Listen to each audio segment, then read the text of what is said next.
घातांक के रूप। आज हम घातांक के बारे में पढ़ेंगे। घातांक क्या है? किसी संख्या को उसी संख्या से जितनी बार गुणा किया जाता है, मान लीजिए कोई भी संख्या है और उसको उसी से जितनी भी बार गुणा करेंगे तो उसे हम संक्षेप में लिखना ही घातांक कहेंगे, उसको हम घातांक कहते हैं। तो किसी भी संख्या को, मान लीजिए उसी संख्या को, जैसे 2 है और उसको कितनी बार गुणा करके लिख रहे हैं, जैसे अपने पास 10,000 है तो 10,000 को देखो 10 गुणा 10 गुणा 10 गुणा 10, 10 की यानी 10 कितनी, 1 2 3 4, तो 10 की घात कितनी हो गई, 4। तो ये हो गया घातांक, घात वाला अंक, घात वाला अंक घातांक। तो इसको हम कहेंगे घातांक। यहां पर आपने देखने वाली बात यह है कि आधार है वो तो है 10, आधार कितना है 10 और इसका घातांक कितना है 4।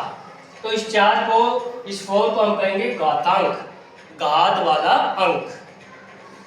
ऐसे अपने देखो एक सवाल है, 2 की घात 3 गुणा 3 की घात 4 गुणा 4, 3 गुणा 32।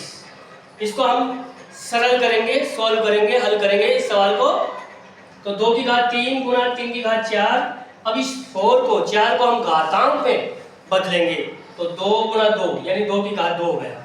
ऐसे 3 गुणा 2 की घात 5, 32 का हम घातांक में बनाएंगे 32 को। तो देखो 32 का घातांक कैसे लिखते हैं, 2 गुणा 2 गुणा 2 गुणा 2 गुणा 2। तो ऐसे 1 2 3 4 5, तो 2 की घात 5, घातांक कितने हो गए 5। तो इस प्रकार से हम 32 की घातांक हमें 2 की घात 5 हो गई।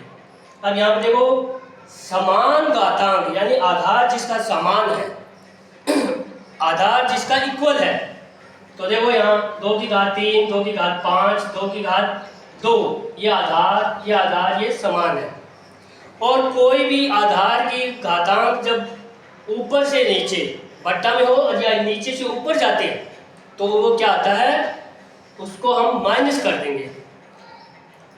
तो ये यहाँ ऊपर की जो है, देखो 2 की घात 3 और 2 की घात 2, तो इसको हम प्लस करेंगे।